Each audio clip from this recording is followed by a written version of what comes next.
वक्फ board की ज़मीन पे होटल है। वो अभी भी ये नहीं समझ पा रहे हैं कि ऑलरेडी पाकिस्तान हमने दिया है, बांग्लादेश दिया है, और इंडिया में एक और पाकिस्तान बनाना चाहते हो वक्फ बोर्ड के नाम पे। अगर अपने घर का एक कमरा भी देना होगा ना, 10 गालियाँ दोगे, क्योंकि ये गवर्नमेंट की ज़मीन है। आपको क्या फ़र्क पड़ता है? जब आपके पैरों तले पानी आएगा ना, फिर पता चलेगा हम कहाँ मस्ती में थे। क्या है कि अभी तक वक्फ के पास करोड़ों अरबों रुपए की प्रॉपर्टी है। वक्फ पर कॉफ़ी हाउस वाली ये डिबेट हमारी लगातार जारी है और अब हमारे साथ एक और शख्स हैं जो कश्मीर से हैं और वो भी इस बिल पर नज़र लगाए हुए हैं और वो क्या सोच रहे हैं उनको समझने की कोशिश करेंगे। सर, आपका नाम? मेरा नाम भारत है। भारत, देखिए नाम बहुत अच्छा है और भारत की बात है और भारत की बात में आप ये समझिए कि ये डिबेट जो है वक्फ की भारत के लिए फ़ायदेमंद है या नुकसानदेह है? नेचुरली फ़ायदेमंद है, नेचुरली फ़ायदेमंद है। तो बेसिकली क्या है कि ये जो वक्त है बच्चों को भी पता नहीं है ये क्या है एग्जैक्टली, वो इंटरेस्ट नहीं लेते हैं, पर जिन को भी पॉलिटिक्स में इंटरेस्ट है वो इसके प्रोज एंड कॉन्स देखते हैं। ओवरऑल देखना है बेनिफिट के लिए, एक किसी पर्टिकुलर कम्युनिटी को खुश रखने के लिए without giving them any financial support, ये ठीक नहीं है। This is all bad politics. Upliftment के लिए तो अच्छा है, ये जो नई बिल आई है ये बहुत अच्छी बिल है, इसमें कोई भेदभाव नहीं है।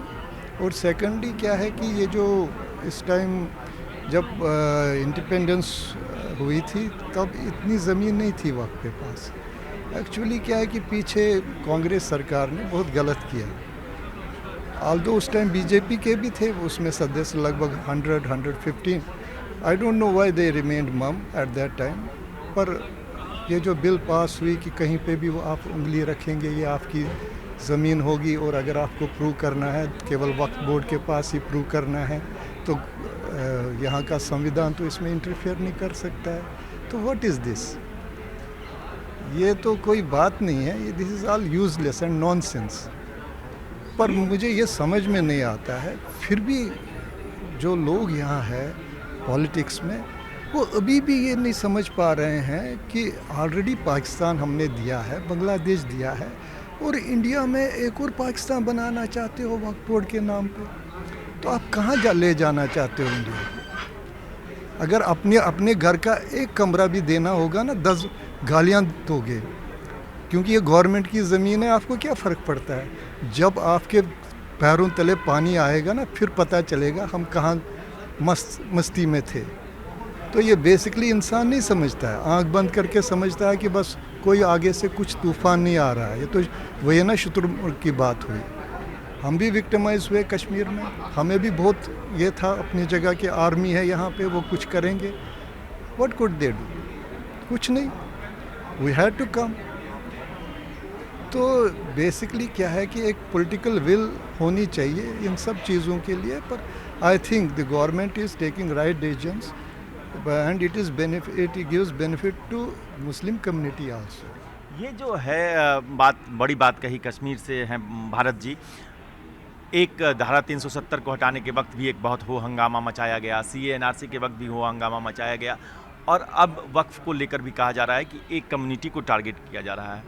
लेकिन जब आप देखते हैं उस ज़मीन से आते हैं, कश्मीर जैसी ज़मीन से आते हैं, तो तस्वीर कुछ और होती है। तस्वीर का दूसरा पहलू हमेशा समझना, देखना और उसके बाद बात करना ज़रूरी हो जाता है। सर, ये जो वक्फ को लेकर डिबेट चल रही है, इसमें कहा जा रहा है कि नहीं, आप कुछ लोग अपीजमेंट वाले जो पॉलिटिक्स करते रहे हैं अभी तक, उनको लगता है कि नहीं, आप एक ख़ास धर्म के लोगों को लगातार टारगेट करते हैं। क्या ये टारगेट किया जा रहा है या एक संवैधानिक ढांचे के तहत वक्फ को लाया जा रहा है? नहीं, टारगेट नहीं है। बेसिकली क्या है कि अभी तक वक्फ के पास करोड़ों अरबों रुपए की प्रॉपर्टी है, but they couldn't do anything for the betterment of the जो लोअर क्लास के मुस्लिम्स हैं। अभी भी अगर कोई वर्ल्ड से आता है तो वो कहता है यार यहाँ मुस्लिमों की ये जो दिशा है बहुत ख़राब है। बट अब उनको कैसे समझाए कि जो वक्फ बोर्ड मुस्लिमों का है, देयर इज़ मतलब plenty of money, but they don't do anything for them. For the benefit of the normal public. उन्होंने अपने घर बसाए, और मैंने सुना है होटल भी एक का है, वक्फ बोर्ड के ज़मीन पे होटल है, जबकि इस्लाम के हिसाब से वक्फ बोर्ड पे अपना पर्सनल यूज़ नहीं होना। ये this is for betterment development of the society, no doubt for the Muslim society only, but है तो डेवलपमेंट के लिए। और उन्होंने अपने होटल बनाए, वो माला माल हो गए, और ये बेचारा मुसलमान सड़कों पे है अभी भी। उनको ऐसे ही समझा रहे हैं कि भाई इस्लाम खतरे में है। बताओ।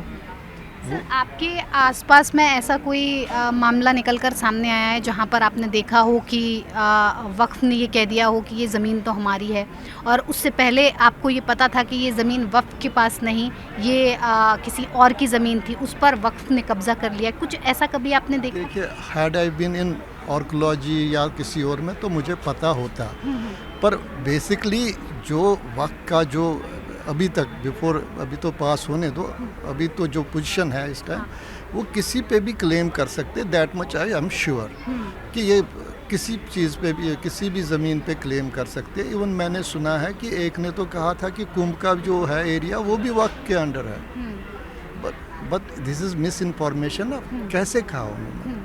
ऐसे ही कि पार्लियामेंट भी ऐसे ही कह रहे हैं, वक्त भी है।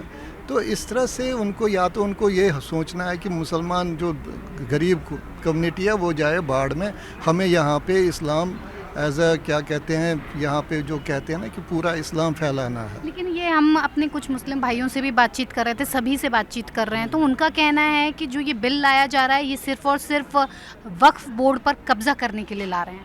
कैसे कब्ज़ा होगा? जब कोर्ट ऑफ इंडिया इसमें इन्वॉल्व है तो कैसा कब्ज़ा कैसे होगा? ये बेसिकली उन बेचारों को भी गुमराह कर रहे हैं, तभी तो इसका नाम उम्मीद रख रहे हैं। बिल्कुल। तो जब अब उनको भी सोचना चाहिए कि अब तक 75 साल हो गए जब कांग्रेस ने रूल किया, और बीजेपी ने भी कुछ इसमें से समय रूल किया, और बाकी सेकुलर पार्टियों ने भी रूल किया, तो वक्त ने उनको पर्सनली क्या दिया? जी।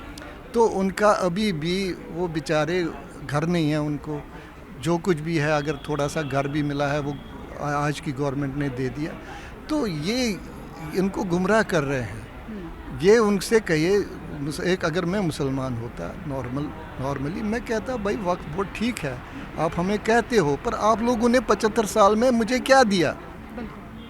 तो अब आप कह रहे हैं कि ये ज़मीन हड़पना चाहती है, तो मेरी ज़मीन हड़पेंगे क्या? पहले आप बताओ, आपको जो इतना पैसा आता है उसका ऑडिट क्यों नहीं, उसका ऑडिट ट्रांसपेरेंसी क्यों नहीं है उस पर, और वो कौन ले रहा है? तो आप ये जो नेता है उनके बच्चे तो ये जो है ना पठान, वारिस पठान ही नाम उनका, क्या वारिस पठान ही है जो, कौन सा? ये जो पठान है ना, ये इसका असुद्दीन ओवैसी का, अकबरुद्दीन ओवैसी। हाँ, अकबरुद्दीन ओवैसी का जो है ना कॉरेस्पॉन्डेंट टीवी पे आता है, वो पठान है। कोई पठान है, तो उनके बच्चे पढ़ रहे हैं फॉरेन, ये मैं ऑन रिकॉर्ड कह रहा हूँ, वो फॉरेन में पढ़ते हैं बच्चे, अल्हम्दुलिल्लाह कह रहे हैं कि वो बच्चे फॉरेन में पढ़ रहे हैं, और यहाँ कह रहे हैं इनको उर्दू में पढ़ो, वो यूरोप में पढ़ रहे हैं। तो मतलब अपने बच्चों के लिए तो पूरा सेटिंग है। हाँ। इनको ऐसे इन्हीं में फंसा रहे हैं। इनकी डेवलपमेंट के लिए तो ज़रूरी है ना कुछ सोचना, है कि नहीं? उसके लिए एजुकेशन बहुत ज़रूरी है, इनको तो एजुकेशन देने की ज़रूरत है। हाँ। अगर हमारी कम्युनिटी बच गई कश्मीर से निकल के, it was because of education. Education बहुत ज़रूरी है, इनको मिसलीड कर रहे हैं ये नेता लोग अपने फ़ायदे के लिए। आप लगातार हम वक्त पे बात कर रहे हैं और वक्त से समझने की कोशिश भी कर रहे हैं। कश्मीर से हमारे एक साथी, भारत नाम भी इतना ही खूबसूरत, भारत जो है नया जो 10 साल में है, वो क्या आप की जो एक मैं जाते जाते उस थोड़ा हट के सवाल कर लेता हूँ, वो कश्मीर की आवाज़ जो है, क्या बदलता हुआ कश्मीर, क्या आपको लगता है कि आप वापस हो पाएंगे? बेसिकली हो सकता है मेरे बच्चे जाएंगे, पर मैं नहीं जाऊंगा, क्योंकि मैं बहुत ह्यूमिलेट हुआ हूँ, मुझे वो ह्यूमिलेशन याद आएगी। I am really humiliated. I was thinking that it is a big crime that I am non Muslim in Kashmir those days. तो ये ह्यूमिलेशन मेरे साथ रहेगी। My father underwent depression after coming here, so I had lot many struggling days ahead. Somehow with the grace of Almighty I am well settled in Delhi, But those almost 20 years, how I manage it, it is me and my God knows. I am humiliated, I will not go. Maybe my children will go. ये जो है sir Bharat sir ने जो बात कही है कि humiliation और एक व्यक्ति के साथ जो कुछ होता है वो इतनी जल्दी मिटाया नहीं जा सकता, फासले इतनी जल्दी ख़त्म नहीं किए जा सकते। तो ये संवैधानिक तरीके से चीज़ों को व्याख्यायित करना और उस पर फर्म डिसीजन लेना और वक्त पर लेना, ये बहुत ज़रूरी होता है। और अगर आप ये ले रहे हैं तो आप कई सारे लोगों के लिए एक ऐसा देश तैयार कर रहे हैं जो संविधान पर आधारित है, जिसमें सबको बराबरी का हक है और जो कानून से गवर्न है। वो इस बात से नहीं गवर्न है कि हम किस मजहब से हैं, किस धर्म से हैं, किस कम्युनिटी से हैं, कहाँ से हैं, किस क्षेत्र से हैं। तो अगर एक नया हिंदुस्तान बनाना है तो ऐसी पहल करनी होगी और सबको सोचना होगा कि हम कहाँ गलत हैं और कहाँ सही हैं।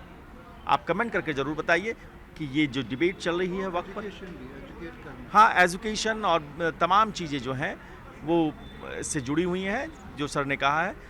इस पर हम सर से फिर बात करेंगे, हम सर का नंबर अपने पास रखेंगे। वक्ता जी हमारे साथ थी, बहुत बहुत धन्यवाद। ये डिबेट लगातार जारी रहेगी, आप ज़रूर हमें कमेंट कीजिए, बताइए। हम हिंदुस्तान को समझना चाहते हैं, हम सिर्फ न्यूज़ रूम में बैठकर ये बातें नहीं करना चाहते। हम संसद के साथ एक पैरेलल बहस को लेकर आए हैं तो सिर्फ इसलिए कि हम सिर्फ उनको न सुने जिनको हमने भेजा है, हम उनको भी सुने जिन्होंने उनको भेजा है। देखते रहिए न्यूज़ कॉरिडोर्स। न्यूज़ कॉरिडोर्स आप हमें YouTube पर, Instagram पर, X पर और Facebook पर फॉलो कर सकते हैं।